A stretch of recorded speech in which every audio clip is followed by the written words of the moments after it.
Hey, this is Victor Antonio, and welcome to another episode of the Victor Report. Today I want to talk about motivation.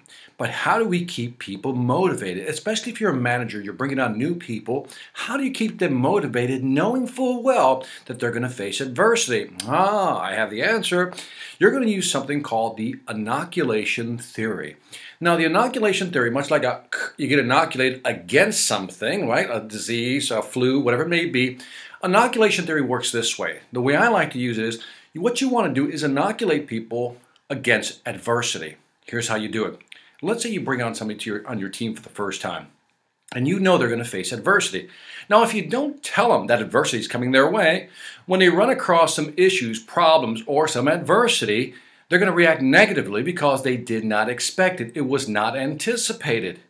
But what if when you bring somebody on board, after you're done training them, you say something like this? Now look, you're going to go out there, and the first 5 or 10 times you're going to stumble. Things are not going to go well. In fact, people may even hang up the phone on you, or your presentation may not go that well, but that's to be expected because it's all a process. Again, it's all about learning. And until you learn it well, you're not going to be that good at it, but you have to go through that. So don't get discouraged when things don't go well on your initial attempts. You see what I did? I inoculated the person, so when they come across some adversity, in other words, the presentation didn't go well, in their mind, they're not going to say, oh my God, this is bad. They're going to say, yeah, Victor said to expect that. Or if a client just hangs up on them or refuses or cancels a meeting rather, and they're going to say, well, Victor said to anticipate that, so you know what? This is part of the process.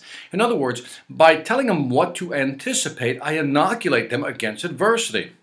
And then I'll say something like this. This is the part I like to use that really makes sense to people.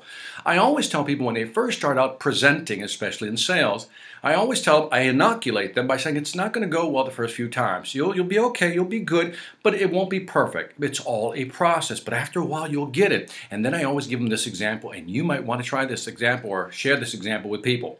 I always say it's like driving a car with stick shift, a manual stick shift, right?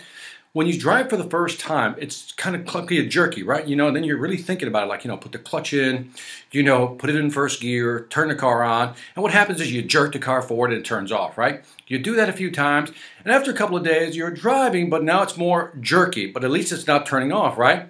By the second week, third week, man, you're driving like it's no big deal. A year from now, you're driving, you're not even thinking about driving anymore with the stick because it's so automatic. That's what a process is.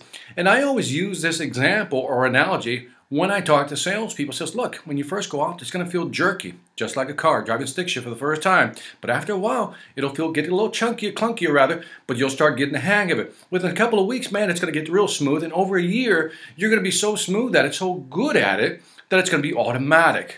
And this is my way of inoculating them with an example. So again, if you're working with people and you're bringing them on for the first time, inoculate them against adversity by telling them what to expect, and then maybe use that example, that analogy of the car, to let them know that all success is about a process, and they have to go through the process before they become successful. This is Victor Antonio with another Victor Report. We will see you tomorrow. Take care.